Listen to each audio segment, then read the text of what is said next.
What is a one-eyed gardener called? A cyclops.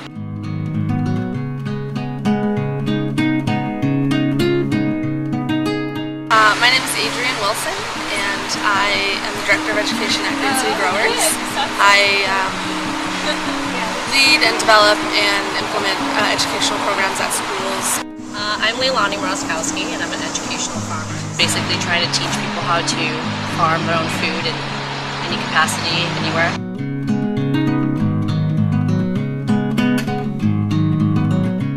We cover a lot of different topics, so it kind of goes with what's happening, in the garden at the time. So, when we plant the garden, we'll talk about seeds versus seedling.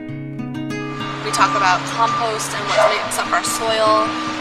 We have a really fun lesson that we do on food systems, where we talk about the importance of buying local food and growing your own food. Work with the schools on their core standards. So one of the things that Adrienne and I worked on in the fall was soil science. We talked about the different types of soil and the components of what makes a healthy soil, which is something that the kids learn in school.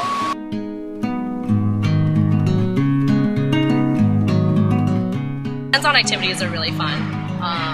The different things that we can do to teach plant anatomy, or just how plants work, using food dyes to dye a celery stalk, because the plant takes up that water and it runs through its whole system, and it's really great to show kids that. So I've definitely seen some changes in terms of kids thinking that this was boring or something, science related, I don't want to do this, to being like, this is actually an interesting and very cool and very vital thing for me to know. It's a different thing when you plant a seed and you see it come up from literally a tiny little pebble into a plant.